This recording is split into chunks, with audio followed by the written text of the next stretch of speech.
today I decided to work on this tune, Sax of A Kind, which I had never seen a lead sheet for. I woke up with it in my head as a contrafact written by Warne Marsh during the time he was still studying with Lenny Tristano. And it's based on the tune Fine and Dandy. So I wanted to play this tune this morning. For some reason I wanted to play it on a clarinet just to make it extra hard on myself. I've been playing bebop melodies on clarinet, and that's a challenge, so I thought it'd be fun to do something different with a Tristano melody. So I ended up just transcribing it first thing today, and I'm reading my transcription here, and as I'm doing that, I'm kind of figuring out what Lee was trying to do. This is written around the same time that he wrote Subconsciously, his probably most well-known tune, and he's using a lot of the same ideas, a lot of sharp 11s, a lot of symmetric diminished scales. So I thought I would just break it down today and go through it and point out a few spots. There's so much in here, and hopefully that's enjoyable to you, and I'm going to make a PDF of the actual lead sheet available on my website or in the comments below somewhere. So here we go. Starts here, and I'm going to be talking in B flat, just so you know.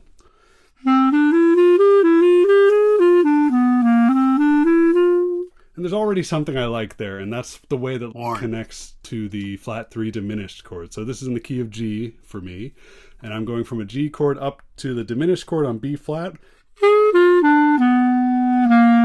And then he goes to the third. I really like that C sharp to C, the motion to the third of the 2 chord. And we're not even at the 2 chord yet, so he's anticipating it.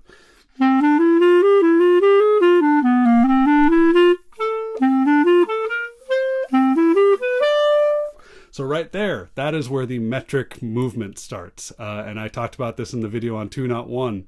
These guys were really into practicing odd or even beat phrases against the normal time. So while they didn't play in odd meters very much, there was not a lot of 5/8 and things happening, they would play 5/8 notes in a 4/4 meter and superimpose those times. So this is the first time that happens in this tune, and it's basically a 4-beat phrase, but what makes it feel weird and dislocated is that it starts on 2.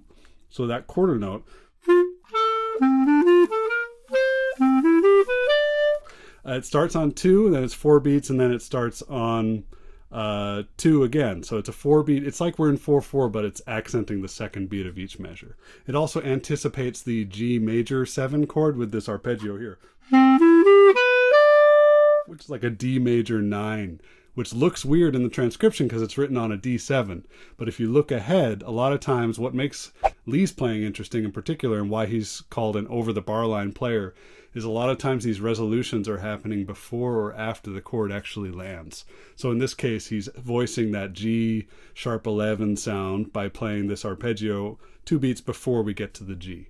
And it gives this cool dislocated effect on top of the rhythmic dislocation too. So there's a lot of sort of slick twisting movements around here. The next line, diminished chord again. Now that's a phrase that's going to come 4 measures from now, but on a different beat. Here it's on 1.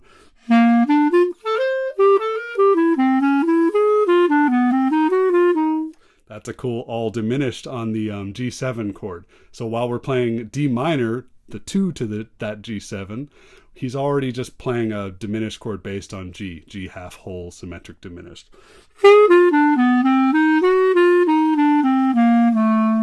Resolving there. And there's that rhythm again. So we had it here on A minor. That was on 1, now it's on 3. And we end on a sharp 11 on a C chord, which is then accented in Lenny's comping. Now we're going to B flat.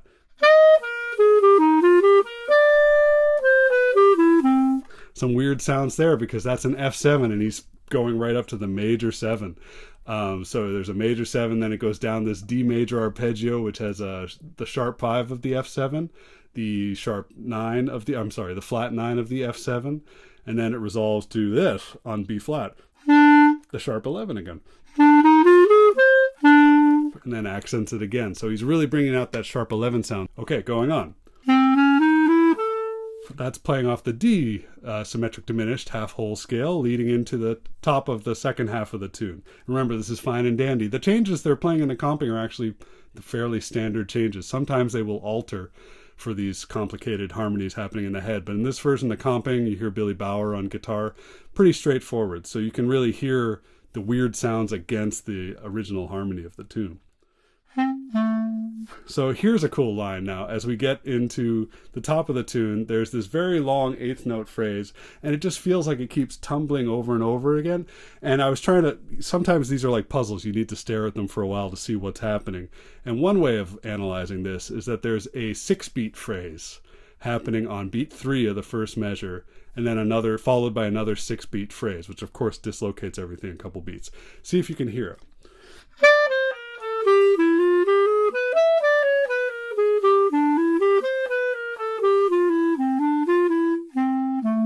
So how do I decide where the beats start on these phrases? It's by the shape of the notes. I see this shape. And then I see it again in the next measure on 1 now. It was on 3 before. It's not the same exact intervals, but you see that shape. And you see where that's starting every time. So the whole effect is to give this very kind of interesting, twisting, playing with the beat kind of feeling. And again, it's coming from Lester Young. Lester Young, you can analyze Lester Leaps In. I have, maybe I'll do a video on that soon. I wrote an article on it. The kinds of playing with the beat that he did, while he didn't get as complex harmonically as these guys do with sharp 11s and flat 9s on every dominant chord, he did innovate a lot of this playing with the beat stuff. So going back to this whole phrase. There's symmetric diminished again on the B flat chord going to A.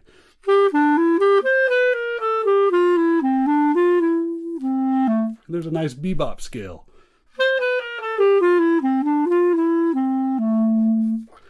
And now we're into the last bit of the tune. Another playing with the beat kind of phrase.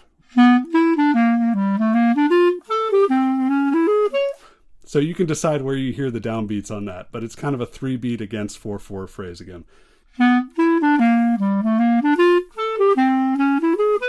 You can play with the beat there too.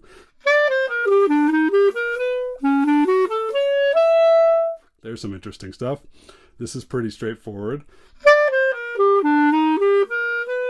Sharp 11 on a G7. What do we call that? It's basically an E major 7 chord over a G7. So that's an interesting sound, resolving to an F sharp. And that brings in all kinds of tensions too. And then here on beat 4, kind of a C minor major 7 chord against the F7.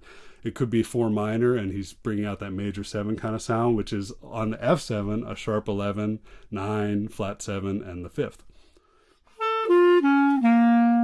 Not terribly dissimilar from that Buddy DeFranco line I was pointing out in the last lesson.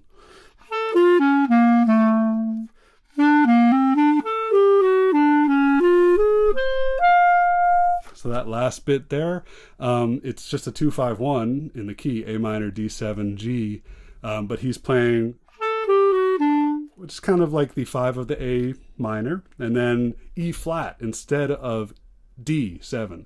And that is just, what do we call that? And that's just sidestepping, is what some of my teachers used to call that. He's playing a half step above the dominant chord.